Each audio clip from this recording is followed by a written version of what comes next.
আজকের ভিডিওতে আমরা পারমাণবিক ভর নির্ণয়ের মজার টেকনিক শিখব। খুব সহজে কিভাবে পারমাণবিক ভর আমরা মনে রাখব সেটা আজকের ভিডিওতে আমরা দেখব। তো 1 থেকে 20 যে জোড় সংখ্যাগুলো আছে পারমাণবিক সংখ্যার এবং 1 থেকে 20-এর বিজোড় সংখ্যা আছে সেগুলো কিভাবে হিসাব করতে হয়। যেমন পারমাণবিক ভর এই সংখ্যাগুলোর সাথে পারমাণবিক ভর সমান পারমাণবিক ভর বের করতে গেলে পারমাণবিক সংখ্যার সাথে 2 গুণ করব। কখন 2 গুণ করব? যখন জোড় সংখ্যা হবে। যেমন হিলিয়ামের পারমাণবিক সংখ্যা আমরা জানি কত? 2 জোড় সংখ্যা। এই 2 এর সাথে কি করতে হবে? 2 গুণ করলে কত হবে? 4। কার্বনের পারমাণবিক সংখ্যা কত? 6 এর সাথে 2 গুণ করলে কত হবে? 6 দুগুণে 12। তাহলে ভর সংখ্যা কত পেলাম আমরা? 12।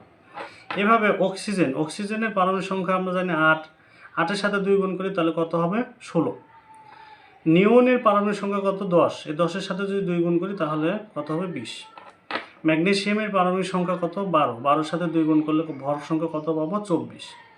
সিলিকনের পারমাণবিক সংখ্যা 14 এর সাথে যদি 2 গুণ করি তাহলে কত? ভর সংখ্যা কত পাবো? 28। সিলিকনের ভর কত? 28। সালফারের পারমাণবিক সংখ্যা কত? 16 এটা জোড় সংখ্যা। এটার সাথে যদি 2 গুণ করি তাহলে কত হবে? 16 দুগুণে 32। তাহলে সালফারের ভর সংখ্যা কত পাইলাম? 32। ক্যালসিয়ামের পারমাণবিক সংখ্যা 20 যা জোড় সংখ্যা। এটার সাথে 2 গুণ করলে কত পাবো? 40। 20 দুগুণে 40। এটা ক্যালসিয়ামের সাথে পারমাণবিক সংখ্যার সাথে 2 গুণ করছি 20 এর সাথে, তাহলে 20 পাইছি। এটা কি 40 পাইছি। তাহলে এটা কি? ভর সংখ্যা। তো পারমাণবিক ভর বের করার জন্য পারমাণবিক সংখ্যা যদি যেগুলো জোড় সংখ্যা আছে সেগুলোর সাথে আমরা কি করব? অবশ্যই 2 গুণ করব। আর যদি বিজোড় সংখ্যা হয় তাহলে আমরা কি করব? বিজোড় সংখ্যা হলে 1 থেকে 20-এর ভিতরে যেগুলো বিজোড় সংখ্যা আছে সেগুলোর ভর সংখ্যা বের করার জন্য আমরা কি করব? ভর সংখ্যা পারমাণবিক সংখ্যার সাথে 2 গুণ করে 1 যোগ করব। পারমাণবিক সংখ্যার সাথে 2 গুণ করে 1 যোগ করব। যেমন লিথিয়ামের পারমাণবিক সংখ্যা কত? 3 হলো বিজোড় সংখ্যা। এর সাথে 2 গুণ করে 1 যোগ করছি, তাহলে 3 দুগুণে 6, 1 যোগ করলে কত? 7। তাহলে লিথিয়ামের ভর সংখ্যা কত পাইছি? 7। বোরনের পারমাণবিক সংখ্যা 5, তাহলে এটা বিজোড় সংখ্যা। এটার সাথে 2 গুণ করে 1 যোগ করলে কত হবে? 11। 5 দুগুণে 10 আর 1 যোগ করলে 11, অর্থাৎ বোরনের ভর সংখ্যা কত পাইলাম? 11। ফেরাম বা আয়রন এর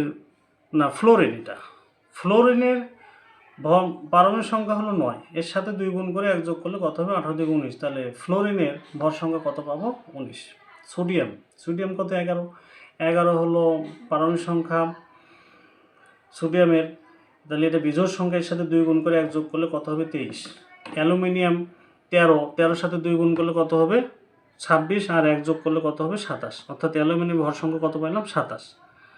ফসফরাসের পারমাণবিক সংখ্যা 15। এর সাথে 2 গুণ করলে 15 দুগুণে 30 আর 1 যোগ করলে কত হবে? 31। পটাশিয়ামের পারমাণবিক সংখ্যা 19। এর সাথে 2 গুণ করি, এটা বিজোড় সংখ্যা, তার সাথে 1 যোগ করব। 19 দুগুণে 38, 1 যোগ করলে 39। এভাবে আমাদের পারমাণবিক ভর সংখ্যা বের করতে গেলে জোড় আর বিজোড় যদি হয়, জোড় হলে 2 গুণ করব সরাসরি, আর বিজোড় হলে 2 গুণ করে 1 যোগ করব। এটার ভিতরে 1 থেকে 20টার ভিতরে 4টা মৌল ব্যতিক্রম আছে। এই ব্যতিক্রম 4টাও আমাদের কি করতে হবে? অবশ্যই মনে রাখতে হবে। যেমন বেরিলিয়ামের পারমাণবিক সংখ্যা কিন্তু 4। তো আমরা জানি জোড় সংখ্যা যদি হয় তাহলে কিন্তু তার সাথে 2 গুণ করতে হয়, কিন্তু এখানে 2 গুণ করে 4 দুগুণ 8 না হয় কত হয়েছে? 9। এজন্য এটা ব্যতিক্রম। আর আমরা জানি হাইড্রোজেনের পারমাণবিক সংখ্যার ভর সংখ্যা একই, এজন্য এটাও ব্যতিক্রম। কারণ হাইড্রোজেন হলো 1, তো বিজোড় সংখ্যা। এর সাথে 2 গুণ করে 1 যোগ হওয়ার কথা, কিন্তু এটা পারমাণবিক সংখ্যার ভর সংখ্যা একই, এটা ব্যতিক্রম। নাইট্রোজেন কত? 7। নাইট্রোজেন হলো পারমাণবিক সংখ্যা 7। এর সাথে 2 গুণ করে 1 যোগ হওয়ার কথা, কারণ এটা বিজোড় সংখ্যা, কিন্তু এখানে 7 দুগুণে 14 হয়েছে, এই জন্য এটা ব্যতিক্রম। আর্গনের হলো পারমাণবিক সংখ্যা 18 সাথে 2 গুণ করে 36 হওয়ার কথা, কিন্তু আর্গনের ভর সংখ্যা কত? 40, এটা ব্যতিক্রম। ক্লোরিনের পারমাণবিক সংখ্যা 17। এর সাথে 2 গুণ করলে কত হবে? 34, কিন্তু এর ভর সংখ্যা 35.5। এই 5টা ব্যতিক্রম এই মৌল কয়টা আমাদের অবশ্যই কী করতে হবে, মনে রাখতে হবে ভাইয়া। এখন 21 থেকে 30-এর মধ্যে যে পারমাণবিক সংখ্যাগুলো আছে, মৌলগুলো আছে, এগুলার আমাদের ভর সংখ্যা কীভাবে বের করব, এই যে এখানে খুব সুন্দর একটা টেকনিক দিয়েছি আমি, এটা অবশ্যই তোমরা মুখস্থ রাখবে এবং মনে রাখার চেষ্টা করবা।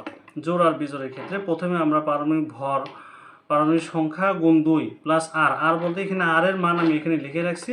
তো পারমাণবিক সংখ্যাতে 2 গুণ করব, তার সাথে এখানে আর এর মানগুলো আমরা কি করব, অবশ্যই মনে রাখবো।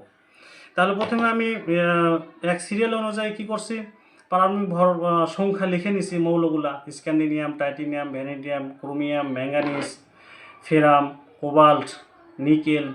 এটা একটু লিখতে একটু এলোমেলো হয়ে গেছে, আমি কাটাকাটি করে নাই, তোমরা এটা বুঝে নেবা যে কপারটা আগে হবে, জিঙ্কটা পরে হবে। কপার হলো 29 আর জিঙ্ক হলো 30।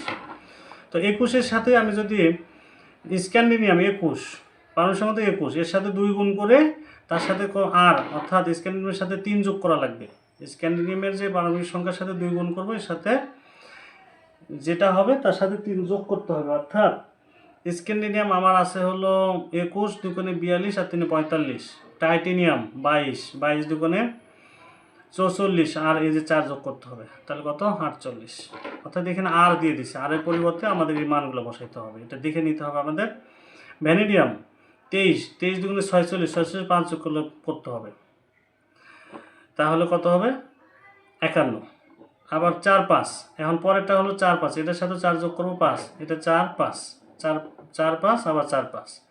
পরে এটার সাথে 3 নিকেলের সাথে 18 2 গুণে কত, 28 2 গুণে 56 সাথে 3 যোগ করলে কত হবে, 59। আবার কপার হলো 29-এর সাথে আমরা হলো 5 যোগ করবো, 29 2 গুণে কত, 58 সাথে 5 যোগ করলে 63।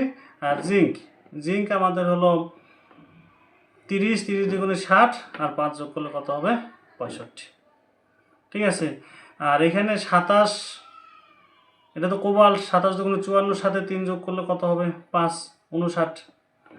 তো এই ছিল আজকের পারমাণবিক ভর নির্ণয়ের খুব সুন্দর এবং মজার টেকনিক। এটা তোমরা অবশ্যই মনে রাখার চেষ্টা করবে, তাহলে এই রসায়নে আর পারমাণবিক ভর নির্ণয়ের কোনো সমস্যা হবে না তোমাদের। ধন্যবাদ সবাইকে। আশা করছি ভিডিওটি ভালো লাগছে। ভিডিওটি ভালো লাগলে অবশ্যই শেয়ার এবং ফলো দিয়ে আমাদের সাথে থাকবেন। ধন্যবাদ সবাইকে।